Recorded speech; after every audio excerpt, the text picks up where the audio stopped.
You're listening to the Modern People Leader podcast, where we go behind the scenes with today's top HR leaders and work experts. We talk to them about how they've gotten to where they're at, what they do every day, and what they see coming next for the future of work. Hope you enjoy. Hello, everybody. Welcome to our live MPL session. I am Daniel, one half of the duo behind the Modern People Leader. You'll meet Steven here in a second. If this is your first time joining us, we are so glad that you're here. And if you're a longtime listener, welcome back. Yeah, the Huerta Bros. And today we're diving into something that it feels like we used to talk about almost every episode, which is employee connection. And it's funny, like last night we had a dinner with 15 CPOs, and this topic seemed to come back up for the first time in a while. And again today, in a podcast we recorded, it came up again. So it feels like a perfect time for us to be having this conversation. And we've got an amazing lineup today with Geanne, the Director of Employee Experience at Charlie Health, Allison, the VP of People Ops and Head of Employee Experience at Dropbox, Nick, who is the co-CEO at Marco, and our former guest, Brian Elliott from Workford. But before we jump into the convo, we always kick off every Modern People Leader episode or conversation the same way, and that's with good news stories. And so if you've got some good news to celebrate, please drop it in the chat. And on our side, Steven, I'm going to pick on you. How about you go first?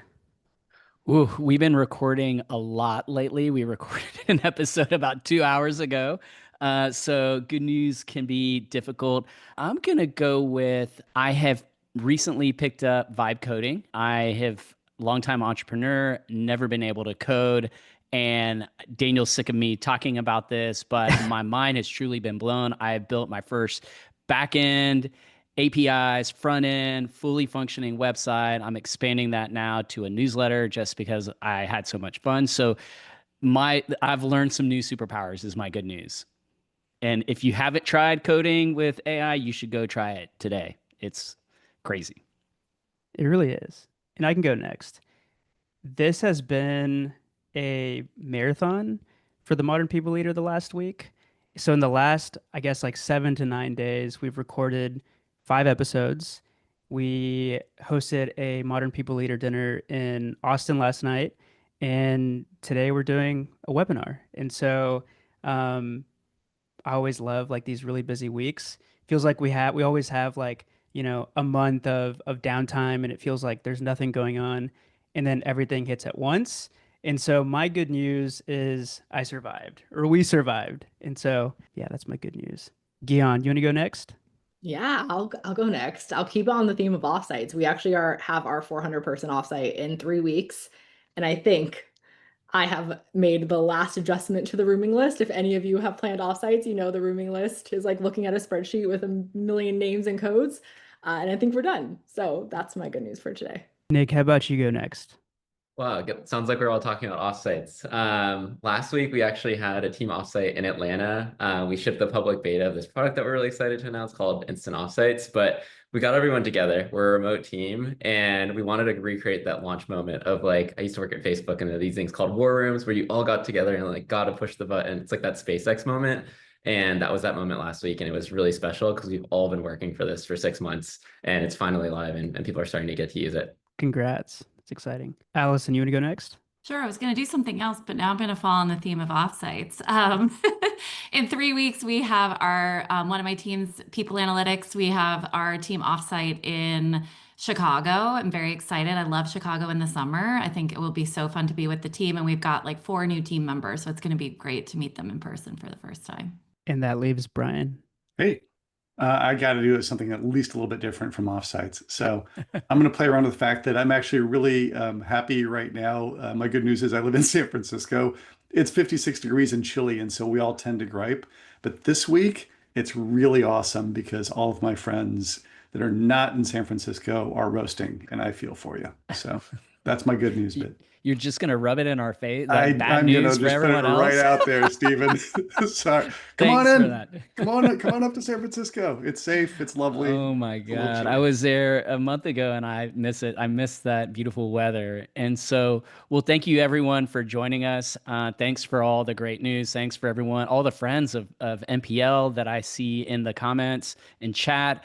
If you haven't, this format's a little bit different. To Daniel's point, we love it because, when you're a podcaster or a content creator, things can get repetitive. This format is very different. This is going to be fast and furious. So please be ready to keep up. And in particular, please drop your questions. We are going to carve out time at the end. There's never enough time. So help us make it easy to get your questions answered by dropping those in. And so, all right, let's get this party started. Today's topic is connection. What's broken, what's working, and what the future looks like for distributed teams, or really any team for that matter, because a lot of the things we're talking about apply to whatever work arrangement you have. As Daniel mentioned, this was a topic that was on repeat on the MPL for a solid 2 years. I am seriously no joke. We literally couldn't avoid the topic. It was something that all HR leaders were struggling with, employees were struggling, managers were, everyone was struggling with this topic. Today, we rarely talk about connection in the workplace. And Brian, I want to start with you because I'm curious, is this because it's not a major problem for companies, or it's just not front of mind for HR leaders, or have things quieted down because there just aren't any good solutions to the problem? So what's the state of the union for employee connection? In our recent episode with Helen Russell, the Chief People Officer at HubSpot, she said something that really stuck with me. We're in this wild, wild west moment in HR tech. Teams are testing tools, experimenting with AI, and all of it's happening at lightning speed. But the real problem, most HR tools out there are clunky, outdated, and frustrating. They're stuck in 2019, and they just don't support HR's role as the driver of team performance and engagement. That's why I'm excited about Workleap. It's a simple, AI-powered talent management platform that keeps performance moving with one continuous rhythm of pull surveys, recognition, and performance reviews. No spreadsheet limbo, no year-end memory tests, just the right conversations happening at the right time. And it actually works with the stack that you already have. Slack, Teams, your HRIS. You get value from day one. If you want to see what modern HR tools can unlock for your team, just head to workleap.com and book a demo. And if you want to get 10% off, don't forget to select the Modern People Leader when they ask how you heard about them. I think that things have quieted down because people have gotten even more concerned about it in some weird ways. So engagement overall is down, right? So if you look at Gallup's State of the Workplace report that they put out like a month or two ago, Gallup tracks engagement, and it's down yet again sequentially year on year. Like 31% overall of employees are positively engaged at work. And it's even worse for managers. The manager number dropped from like 30 to 26%. And if your manager's not engaged, that's probably a bad sign for the rest of the team that's coming along. And people's connection with one another, continues to feel like it's suffering. I think the reason why we're paying less attention to it is because we're paying more attention to everything else around it that's actually causing some of those challenges around engagement, right?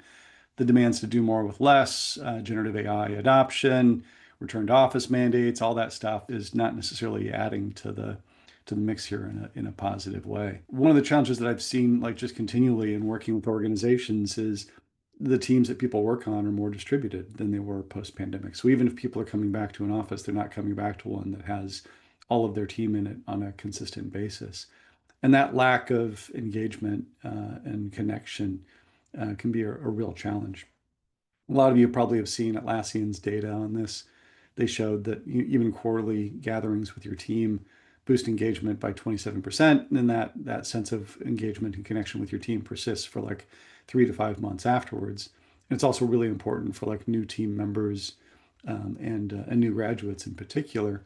And in fact, they found that was actually a lot better than chance encounters in the office. The challenge is that I think a lot of organizations have pulled back because of, we've gone from threats of a recession to threats of a recession.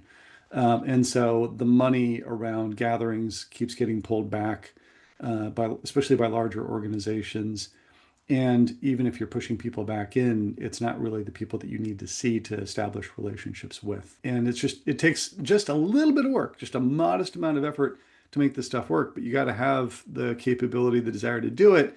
And even that little bit of work to do this is pretty substantial if you're not a large scale organization that has, fairly good sized teams. So we'll get into that, I'm sure, today. But this is just continues to be an important topic that I think gets underserved, in part because I think a lot of people have said, I've got bigger fires, but they don't get that the bigger fires are getting worse because they're not paying attention to the fundamentals in the first place. Well, this is the perfect foundation. I mean, I didn't have all the data points. I had some of it, but great foundation for us to build a conversation off of. And, there's more where this came from. If you don't follow Brian's newsletter, you should. I follow his Substack. It's absolutely great. And there's a lot more data to back some of the points that Brian just made. So building off of this, I want to keep moving forward because, what really matters most, no offense, Brian and Nick, but it's the HR perspective, like the HR leaders that are out fighting the fight day in, day out. And so I'm super curious, Geanne, let's start with you first. Like from that lens, like what have the last couple of years been like for Charlie Health? Yeah, I mean, as a still relatively new company, right? We've been around almost 5 years. We're still very much in that startup phase. Our team, specifically our sales team, has scaled from less than 10 people when I joined 4 years ago to we have our offsite in a couple of weeks with over almost 400 people. So fast growth in terms of our sales team. In the early days, it was super easy to stay connected, right? I think back to our first offsite. It was small, it was intimate. We were in an Airbnb. We literally had breakfast like on the floor around a coffee table. That connection really happened naturally. And as we've grown, we've had to be much more intentional with how we approach connection, especially at team outings like offsites. So in year 2, we met at an outdoor retreat center in Minnesota that had a ton of learnings. The next 2 years following that, it brought us to large hotel conference rooms, right? Like we were too big of a team. We couldn't have the offsites like we had in the past. And then just in a few weeks, we'll be gathering in Austin with nearly 400 people. But I will tell you, even when our group was 100 to 150 people, we've always prioritized team building at these offsites. We survey our team. We hear loud and clear that this is one of the things that they desire the most. But as we scaled, we realized that if we wanted to preserve the sense of the connection that made our team so strong, we couldn't just rely on in-person moments, right? Like going into this offsite, how do we foster that sense of connection prior to that? We needed to build that connection into the experience year round, especially for our smaller, more newer regional teams across the country. So this year we've actually done something really fun leading up to our offsite. We've invested more in regional connections, and each region actually developed its own team name, their motto. From that team name and motto, we've created logos, we've created fun team videos, and this helped create this sense of pride and unity amongst our team. And then for the last couple of months, every week leading up to our offsite, we've done what we call Team Tuesday, where we've spotlighted a few of these teams through these fun videos. It's a great way to showcase their culture, the people on the team, their personality, and in a distributed organization like ours, where our entire sales team is remote, our culture doesn't just happen, right? I think this is a big thing that we've learned. It has to be designed. We learned that intentional connection isn't just a nice to have. It truly is the glue that keeps our growing team aligned, energized, and committed to our mission of getting people the life-saving mental health they need. Oh my God. I love the notion of the team logo and kind of building camaraderie in that sense. Did you say Austin is your next offsite? We are. So send all the cool weather, Brian, to Austin, Texas in a couple of weeks, please. Will do. And we'll make sure. I don't know how likely that is, but I can commit to pointing you to some delicious tacos while you're in Texas and barbecue. So let's keep moving. So now we have the small company perspective. There's a lot of nuggets that you just shared there alone, Geanne.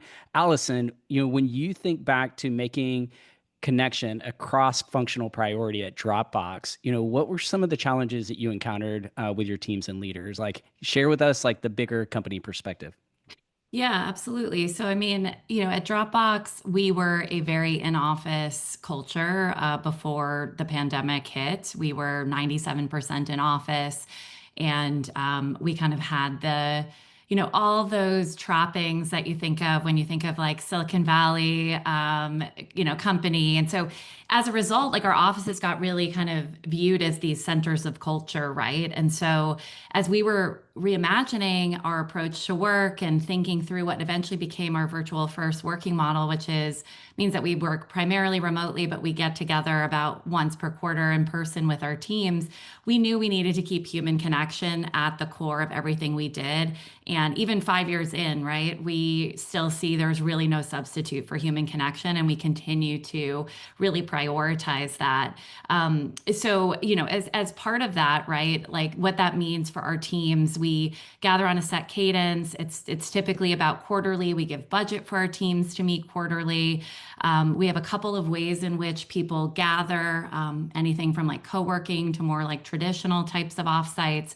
And I think the thing that we found several years in is this is incredibly critical to engagement. I know, Brian, you're bringing up some stats. I mean, we see actually the gathering experience for us as being the top driver of belonging at Dropbox, actually, and is absolutely critical to team effectiveness as well.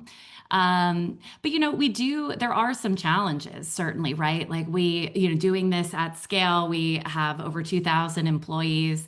I think something that, we really have been kind of like thinking through, right, are things like, for example, we give budget out right at the team level, but what we keep hearing from our teams and we've heard is maybe we really want to be getting together with cross-functional partners. Like it's so wonderful. I feel very connected with my, direct team, but how can I make sure that I'm feeling that same sense of, connection and trust with all of my cross-functional partners? So we do a lot of experimentation. And so like to answer that, for example, we introduced what we call these cross-functional anchor weeks timed around specific milestones last year that helps with that cross-functional connection.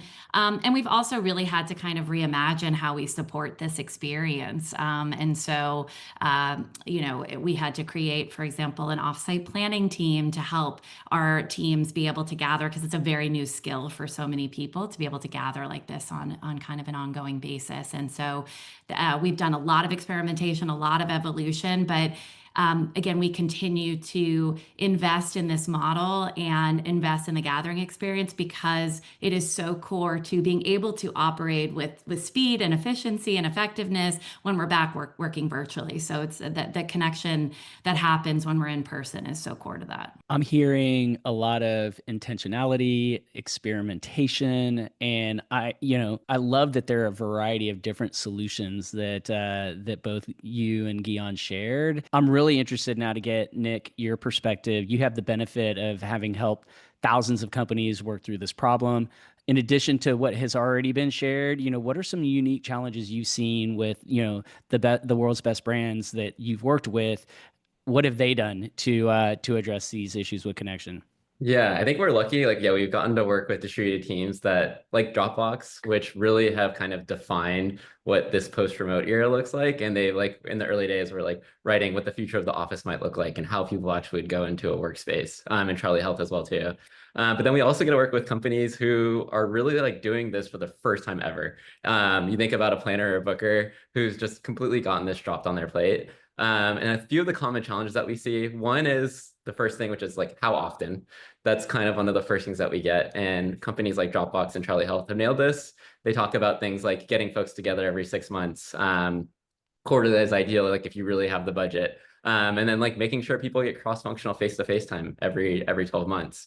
But two other challenges that I think we see not only across like the experts, but then also people who are doing this for the first time, we see like two really big pain points. One of those is like, where do we go?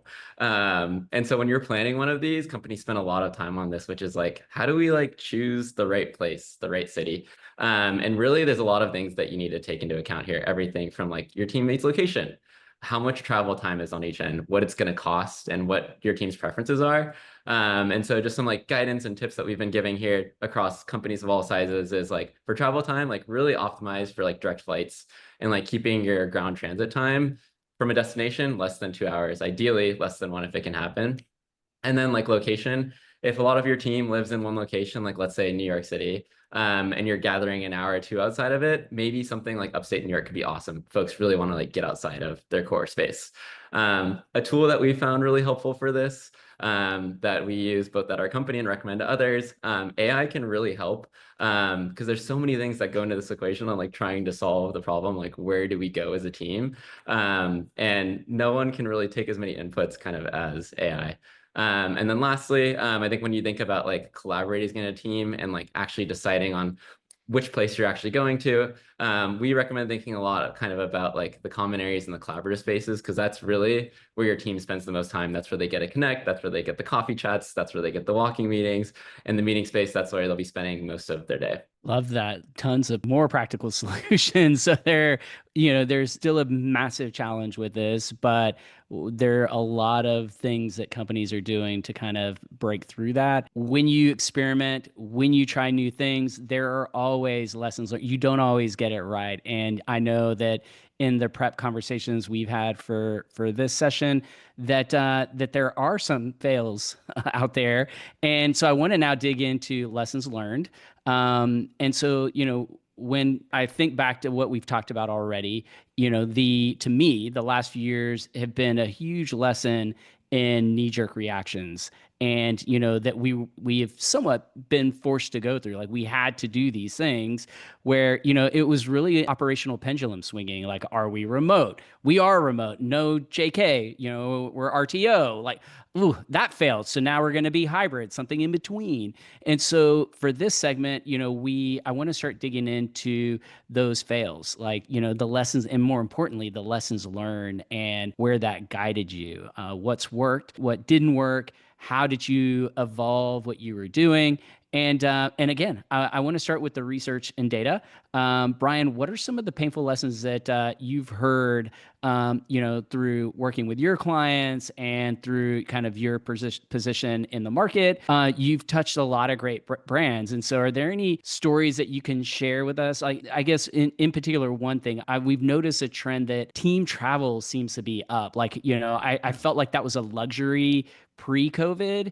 Maybe you got to travel to a cool place, every now and then, but now like all of these, a lot of these offsites and, I guess connection events are in these, require travel. So I'm curious, like what is driving that, and what are some of the things that you've heard from the companies you've worked with? Yeah, so like the worst of the bad stories were the ones that, still persist in some companies. But back in 2021, you told your managers they could hire people in more locations, and you told them that you'd give them budget to get their team together once a quarter. And then 2022 rolls around and your CFO says, a recession coming, we're yanking the budget, right? And then 2023, they repeat the promise, and then it gets yanked again. And you're wondering why connection engagement are faltering. Those, by the way, are still all over the place. There's still a lot of companies that are doing that. There's also the workplace people that are really stuck in the middle, that are, they know they should shrink space and take some of the money and redesign what's left to make it work better for their teams. But they're fearful of the CEO changing their mind yet again and sending everybody back to the office. And that indecision just puts a lot of people in a bad spot. Given that, though, there's some really great bright spots. I've seen a lot of companies that have sort of migrated towards, look, we have to put some effort and time behind this, because the top-down mandate doesn't work, but the individual free-for-all doesn't either. It's not really helping us. Airbnb is a good case study on this. So I worked with them last year, and I'll drop a link in the chat to a write-up I did on them. But they live and work anywhere was their mantra starting in 2021. It helped them tremendously in terms of talent acquisition. Like they got some great people from Apple as one little example, that really just didn't want to, march back into an office 3 days a week. But they also found themselves 2 years later with, key people working on projects that were spread out across places that were a lot broader than the San Francisco Bay Area. And so last year, they basically came up with a rhythm that worked for their organization. They launched projects, they have big product launches twice a year. And these big product launches involve not just engineers and product managers and designers, it's marketing and comms and legal and other folks like that. And so they took a lot of the approach that Allison was describing, which is a milestone-based approach. So they do in-person weeks with a fairly good-sized group of people that come to San Francisco. once a month for 3 days for the kickoff, for the M1 review, the M2 review, the M3 review as you go forward across this. And that once a month time ends up being a huge magnet for everybody else in the Bay Area, because all of a sudden you got a mess of people coming in. And for everybody else that's trying to decide, hey, when's a good time to come into the office, it becomes an opportunity to reconnect. I had the joy of actually being there for the first, second, and fourth one of these, and the energy and the vibe was just off the charts. It was just a really fantastic experience because, I'm going to steal this from Brian Chesky. If you're coming into the office every day, 4 or 5 days a week, it's a grind. You're seeing the same people, you're telling the same jokes, et cetera, et cetera. If you're seeing people that you haven't seen for a month, it feels special, right? There's a lot more energy and excitement that comes off of that. And so I think it's that like combinatorial effect that worked out really well for them. So I'll drop a link to that one. There's plenty of other examples too, including Allison's got some great stuff I know also. Well, that's a perfect segue. And Allison, you mentioned in our prep call that you learned and unlearned a lot at Dropbox over time. So give us a peek behind the scenes of your learnings. Yeah, absolutely. I mean, I think, Brian, I think highlighted, so much there, which is one thing we've actually found is we did this more of like a, I don't know, qualitative sort of like research study around the value of in-person connection. And something that we actually found as part of that was when people are gathering in person, right? Number one, they want it to like be focused around the work. But number two, it's like there's something about the cadence within which we're doing this. Like again, every few months, it's keeping it special is like kind of like what we like when you're seeing each other, it feels special. And what we find is that it like is giving folks the sustenance that they need, right? When then they go back to working virtually, they've got that foundation of trust. They've got that, the kind of they've worked through the communication and things like that in person. So those moments are super valuable. And but I think like in terms of specific things that we've both like learned and unlearned. So number one is we really tried to think about the work in terms of, well, what is best, to happen sort of in person? What kind of work is best served to be doing virtually, right? Because we really try to lead with that to like determine kind of what, how we're kind of thinking about spending our quarters. And so I think in terms of in-person connection specifically, something that we've like learned over the last couple of years is that there are different kinds of modalities of gathering and also different group sizes that can then lead to specific outcomes. And so, for example, when we look at sort of immediate team gatherings, right? So like a manager and their set of, 10 folks on their team, that's actually very effective at supporting all outcomes across things like trusted relationships and communication, whereas cross-functional team gatherings are actually effective at things like building trust and improving communication. We've gotten insights, for example, on ways within which we gather. So we have a couple different modalities. I'll just explain that. So traditional offsites you're probably very familiar with. Retreats we do as well when we're need to be in these really distraction-free kind of settings, and really focused on team building, for example, or focusing on innovation and developing creativity. That a use case for that is like a new leaders coming in. And then we do co-working style offsites, both at the immediate team level as well as the cross-functional team level.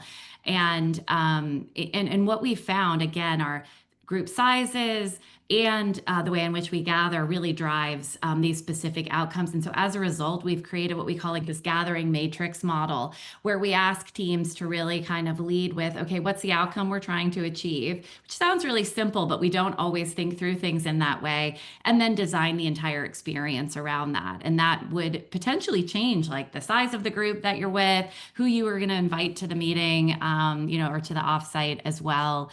And then I would also say, I know we haven't talked a ton about sort of the virtual connection piece, but I think, that's something that I think, is so important for us. We think through that a lot because we spend about 90 to 95% of our time, working kind of in these, in a virtual setting. And connection can be really, really tricky, right? In those moments. And we see our managers specifically kind of facing some of the biggest challenges around this. And it's actually really like ineffective meeting practices, inconsistent note taking, things like that that really drive these challenges. And so we're also experimenting with a ton on the virtual connection and collaboration side. So we're constantly doing pilots, but we also leverage a lot of intentionality in how we approach our virtual work as well. So we use structures like core collaboration hours, for example, or even mindsets like operating with an async by default mindset, which again, create some challenges with connection. So that's why we've really tried to build in then some, kinds of team rituals that people can pull from when they're meeting virtually as well. So we really do try to kind of think about delineating the work in that way. But it's been a really interesting process. And I think the thing that has been sort of the biggest, sort of unlearn is like, yeah, we don't have to be in person every day with each other to build these meaningful relationships that allow us to work in a really effective way. Yeah, I think that when you are able to conclude that like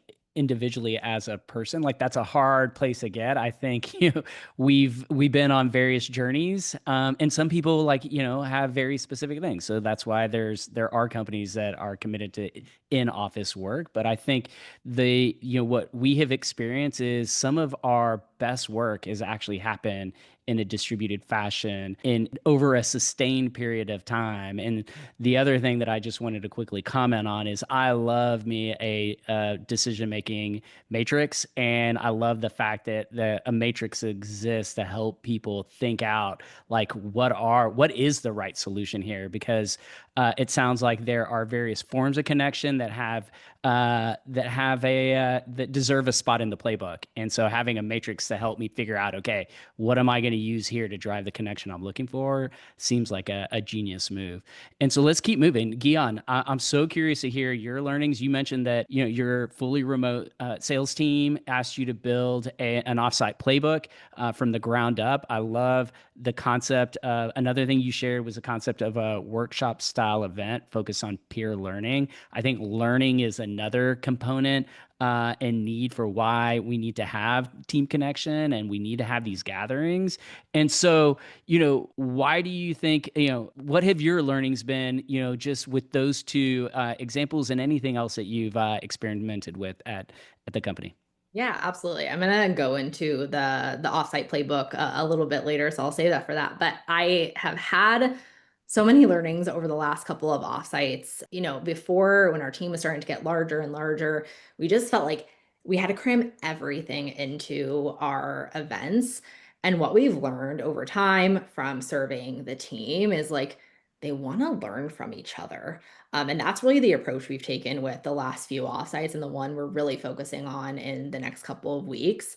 Our team is really diverse, right? Like we've been around for 4 years, so we have a number of team members who have, longer tenure in the sense of been here for 2, 3 years, 4 years. But we also have a range of experience, both in sales experience. Some individuals are coming to us with behavioral health. Some are coming to us fresh out of college.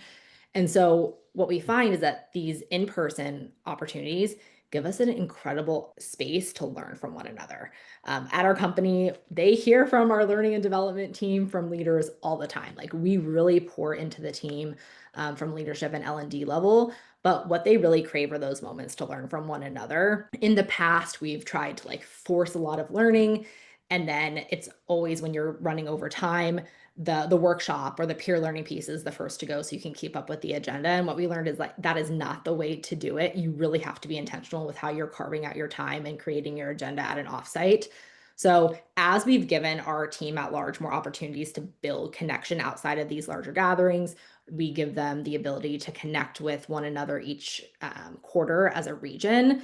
This has given us the opportunity to craft an agenda that really gives ample time to learn from subject matter experts and devote time to role playing and learning from one another. So for an example, if there is an hour and a half long period of time that we have devoted for a training at an offsite, we're being intentional with making sure that the bulk of that time is carved out to spend on workshops with an element of fun and competition. We're lucky in the sense that as a sales team, most everyone is super extroverted. People are motivated by competition. So we're really leaning into that with our offsites, making them fun and competitive. But this is going to get them to learn from one another while also having fun. We also make sure that seating is random. So again, because our teams are able to build connection with their smaller regions through other points throughout the year. We really want to create an environment where people from different backgrounds, from different tenure, from different regions learn from one another. So that really helps us scale across the org. It's really powerful to watch someone who's in Florida borrow a strategy from someone in Washington and then go out that and apply that the same week. It also helps create that sense of connection long after we leave the offsites, because in the end, for us and the way we create our events, it's not just about delivering information. We want people, to Allison's point, we want them to leave feeling that they've increased their trust, that there's a shared language, and that there's momentum that they have gotten throughout each other. And that's really what makes it stick leaving the offsite and carrying through the rest of the year. Love it, love it. And Daniel just pointed out that we're a little behind on time, so I would love to reflect. There are a lot of more nuggets there, but keeping us moving so we can get to Q&A. Nick, at Marco, you've created a lot of delightful experiences with a lot of various companies. I've got to imagine that there are some common patterns that you have seen over the last couple of years. So, share with us any what those patterns might be that you've seen, and any advice that you can give around future direction of team connection and events, and how the listeners and the people that are on this session with us, practical advice that they could take to their teams. Definitely. I think we have to acknowledge, like, we all get so excited about, like, if we're going on our own trip and it's vacation, we get so excited about planning it. But if it's a team trip, sometimes like the fun goes out the window. And I think when you're really planning these, if I can give you one piece of advice, it's really around like optimizing for getting time back, so you can focus on planning the experience itself rather than all of the like painful logistics that go into it. Because at the end of the day, like, what the teams remember when you leave an offsite, it's those small, like, intentional moments of connection that they have that they'll remember forever. They'll remember the activities, the dinners, the water cooler moments, but they're not going to remember like the specific hotel room that they were in, the exact menu items that you put on the menu for dinner, or like their travel details and potentially what type of car they ended up in to get there. And I think, unfortunately, we see so many companies spend so much of the planning process like locking down the venue that it just eats into the timeline of like getting to plan the experience itself. Secondly, I think everyone's been talking about like saving money. Brian brought this up a lot earlier. Companies are trimming, they are trimming headcount, they're bringing in AI. And one thing we really see here is like companies overspend by 20 to 30% on most offsites and retreats. And if you can show your company that you can save money, amazing. And you have a lot of factors here working in your favor as you plan your next event. First off, like hotels, they love corporate teams. Like, you're not a wedding block. Hotels love you. Second, avoid staying on the weekends. Since you're probably staying like on a Monday through a Wednesday, typically Thursday, Friday, and Saturday nights are like the most expensive nights at a hotel. And so by avoiding those, there's a lot of savings to be had. And even just by adjusting like one day on your total offsite, you might see that there's a massive change in what you're spending. And lastly, think about like booking hotels. It's like Costco, you're buying in bulk. And so if you are booking as a group, there really are savings to be had. And if you stay at a hotel multiple times, you can get even more savings as you build a relationship with that hotel. Oh, and one last one. Lastly, we talked about like reconsidering dates. Also rethink destination. So for example, like if you're like, we really want to go to New York City and it's expensive those dates, a lot of teams are looking at kind of different destinations that you'll see where they're a lot more reasonable. Maybe if you're looking at New York, look at something like a Denver, a Nashville, a Scottsdale, and really compare those rates and see what makes the most sense for your company. Love those tips. Before we keep it moving, I want to make sure that we answer some of the questions in the chat. There were so many good questions, and it's hard to just pick a couple. But I guess first we'll start with questions for Allison. So there was a question about the cross-functional anchor weeks and what companies are doing to increase engagement and excitement leading up to the offsite gathering. So just like learning a little bit more about that. And then there was another question for you, Allison, about core collaboration hours and what that is. Yeah. So So anchor weeks, we really try to plan those around key milestones and deliverables, right? It's mainly our engineering, product design, kind of cross-functional teams that leverage those. So we actually have started leveraging them actually across the company. We're actually going to do like a planning anchor week for our leadership team this fall. And I think actually because they're so intentionally designed around specific milestones, people there's already some inherently, I think, some engagement there that comes because hey, we're gathering this week because it's going to help accelerate us for the big product launch that's coming up in however many weeks. So they're just inherently, I think, is it because it's well designed and thoughtful around those specific dates that comes with it. But we certainly, do things like we create like a very snazzy agenda. There's usually swag. And even though anchor weeks are very focused around output and like productivity, we also have fun moments that are built in, right? Like at Dropbox, we have a big karaoke culture. I was actually talking about this earlier with Steven. So there's always like a karaoke night. There's, there will be some fun kind of social things, but we also will build in we'll give kind of like weekly updates. Often there might be things that people need to do to prepare for it. So that helps drive some engagement as well. But I think like because people do get energized and we are only seeing each other at these particular moments, like I do think that helps quite a bit. So we actually don't really see like we've really got to drag people to these things because there's a lot of excitement just around it. And again, because you're seeing cross-functional partners a lot that you haven't seen before, that helps. But again, we'll set up a Slack channel. There will be like updates that will come weekly. There might be like things that people need to do in advance as well. So those are all parts of it. And then in terms of core collaboration hours, so this is something that we've had in place since we kicked off virtual first about 5 years ago, knowing we're completely distributed across the globe. And so we're working across time zones, and how can we do that effectively, but also be able to enable the amount of focus time that we need, because I think we really wanted to make this shift from this like we're in meetings all day to like an async by default culture. If we're going to do that, we actually then need set times that we can collaborate as well, so that we're, so let me practically to explain it, we have a core collaboration hours by region. So North America, Europe, and then the APAC region. And we align that to where we have the most critical mass of employees. So in North America, that's Pacific time zone. And so our core collaboration hours are 9 a.m. to 1 p.m. Pacific time, which means that, our New York City folks that live in New York, for example, we can, be able to collaborate. That's in the afternoon, their time. We also design them to, work with other regions as well. So for example, like we'll ask people to flex, an hour before that, for example, to meet with European, team members, and then meet later in the day, of course, for APAC members. So at a high level, that's how it works, but it's about both collaboration and also really trying to enable and maximize focus time. Okay, and I'm seeing a question in the chat from Nate. What is one thing you'd say to executives who have cut all offsites and team building events because they don't see the benefit and don't seem to care to see any of the benefits? I'll take that one.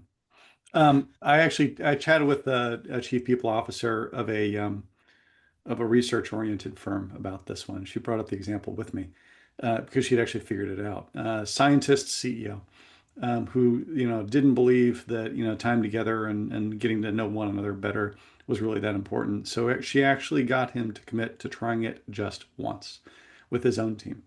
And what they did is they had a pretty well-designed offsite that was going back to some what Geanne was talking about. John was talking about too. The 50-50 blend of understanding one another better, but also focusing on like a really key thing that they were working on and trying to get alignment around what the goals were and how they were going to, who's going to take responsibility for what.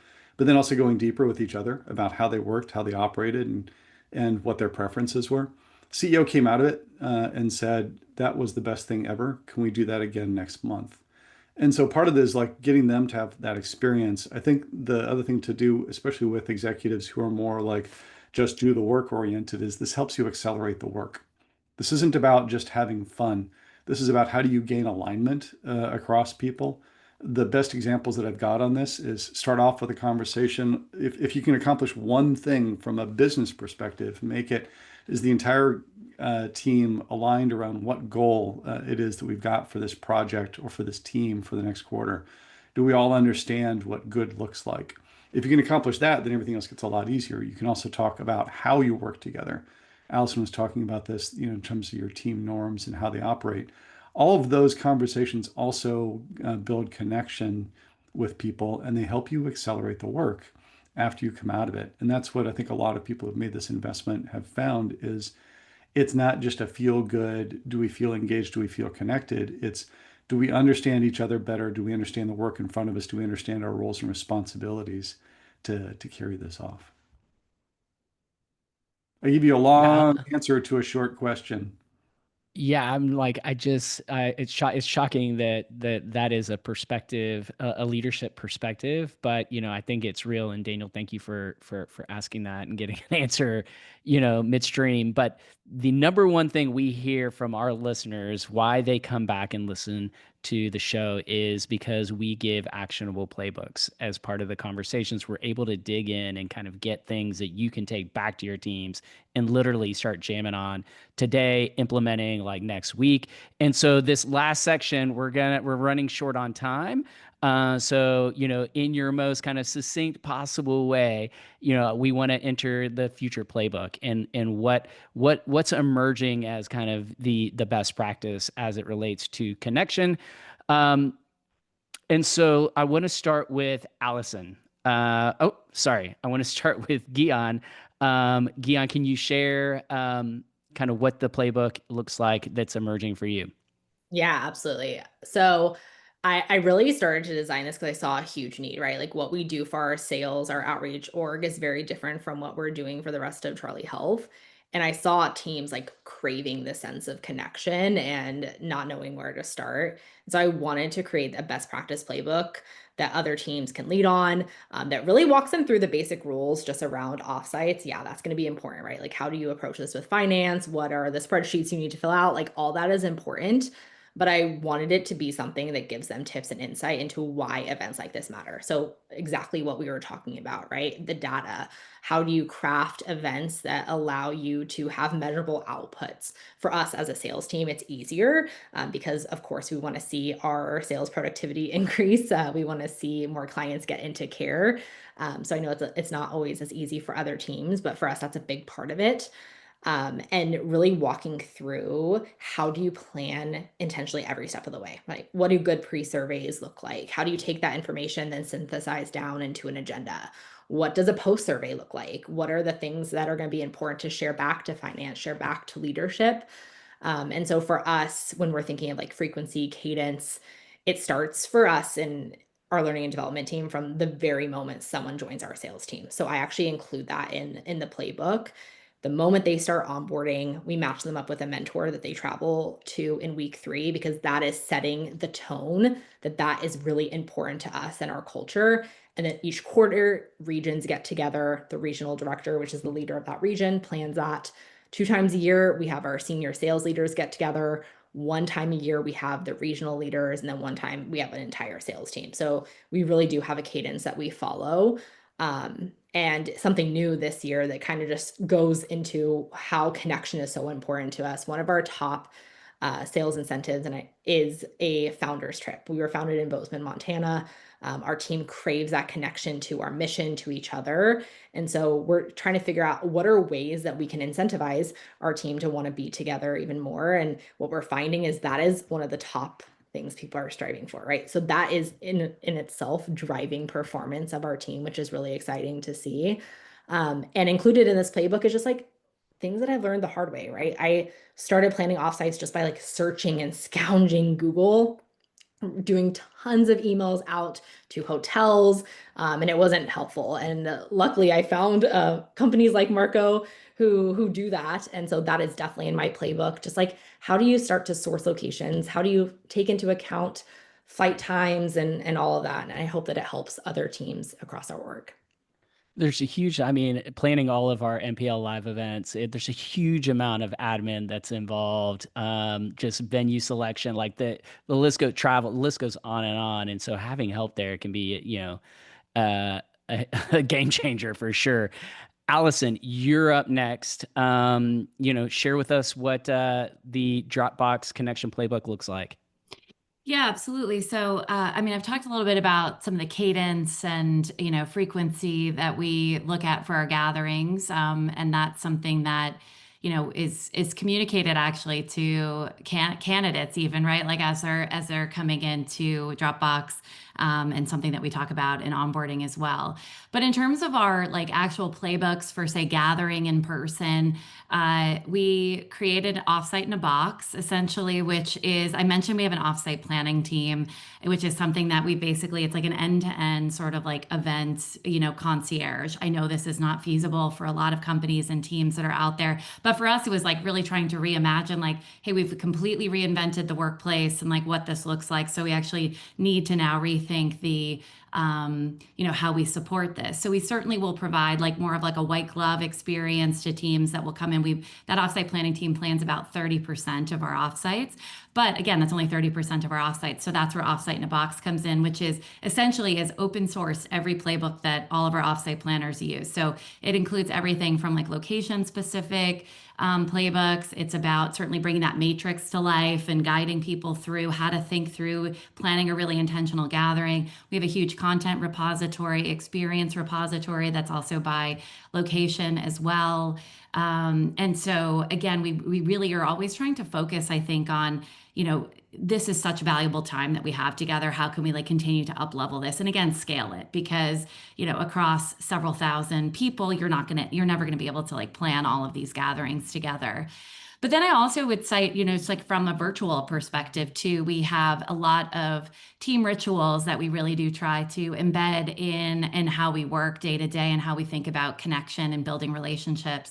And we do have a virtual first toolkit. I can drop the link in the chat as well. But we actually have a lot of kind of team rituals, getting to know your team. I even saw someone had a question about for introverts, like how do you manage your energy? We actually have a practice on how you can manage your energy when you're in person together. So that's a side note. We do have some in-person practices on there as well.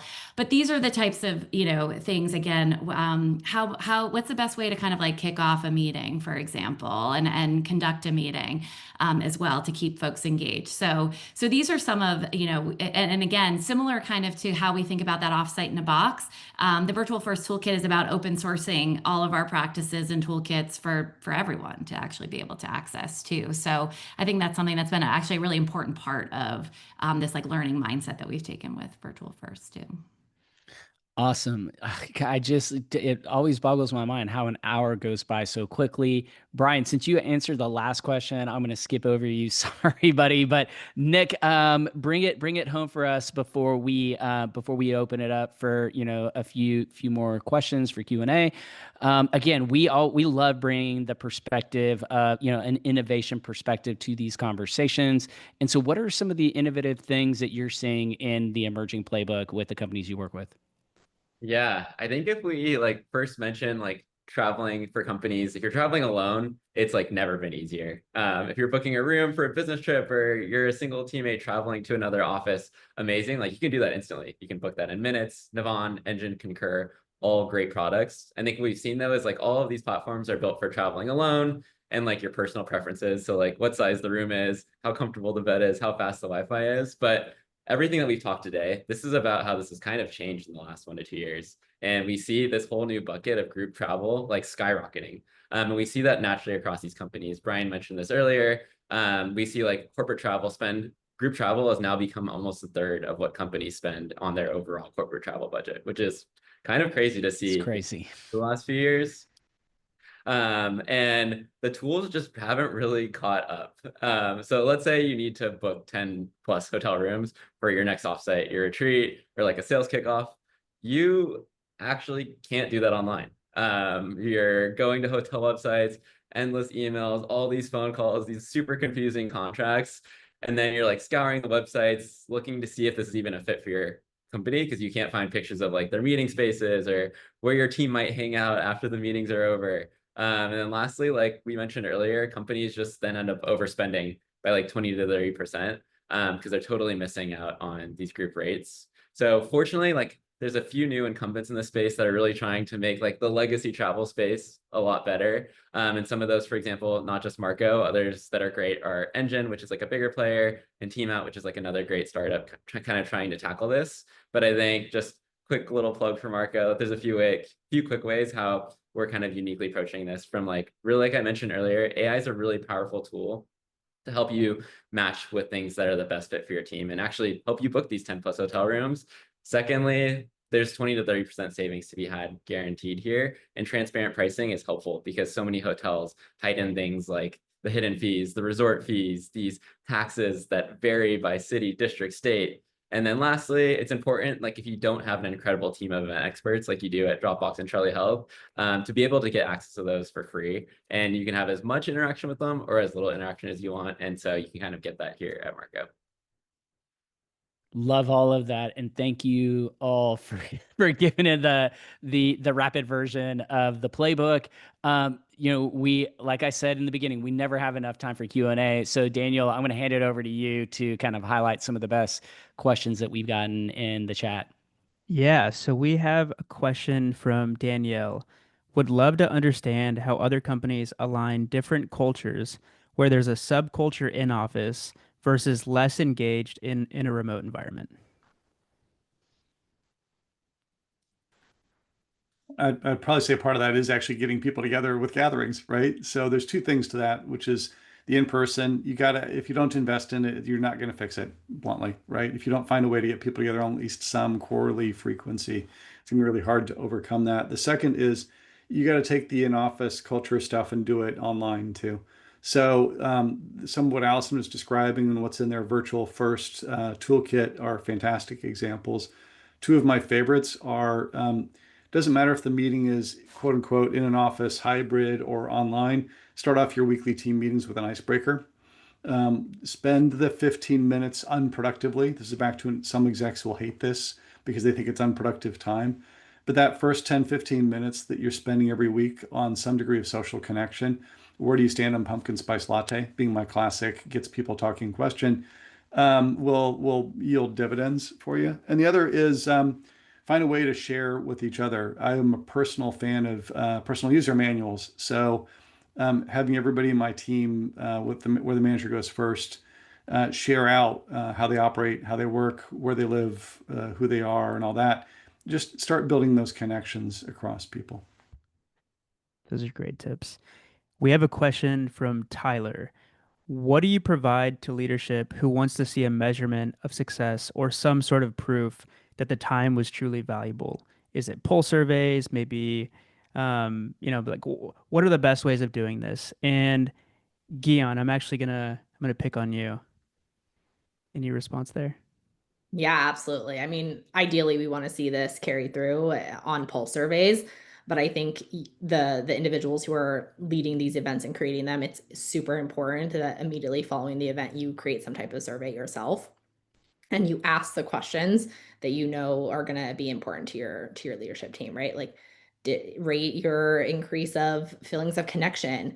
What are your takeaways? And then you create a summary and you share that back up with leadership. I think that is super important. And then you watch for these things on larger company-wide poll surveys, of course, but creating that survey immediately following the event is my biggest tip. And it looks like we have time for one more question. So I think we briefly touched on this, but someone had a question for the introverts. Like for the people that are going to get tired of seeing the same people every day for a week or two, how do you design an experience for that segment of folks? I can share a funny idea that we did last year. So again, most of our team is extrovert. So for the introverts on our team, these events are incredibly overwhelming. And so during meal times, we have tables set up where it's like, you connect with people who have kids, connect with people who like true crime mystery. And then we have a table that's like sit here if you like don't want to talk to people for the next hour. And so it bonds those introverts, but I love it. I've joked around like, do we need to have a card that's like, I don't like hugs. We haven't gotten that far, but the table has been super helpful. Well, all great things must come to an end. And we're at that point in the conversation where we need to bring it to a close. These are always MPL sandwiches. So, we have an MPL tradition at the beginning and we have one at the end. What we wrap these sessions up with is what we call one word or phrase close. We all choose a word or a few. And for those that are in the chat, or for those of you that have joined us, drop your one word close in the chat. We like for our guests to go first, so I'm gonna Allison, why don't you start us off with a one-word close? Stay inspired. I learned a lot. Pass it. Brian. Engagement accelerates the work. I'll go grateful. I'll go next. Human.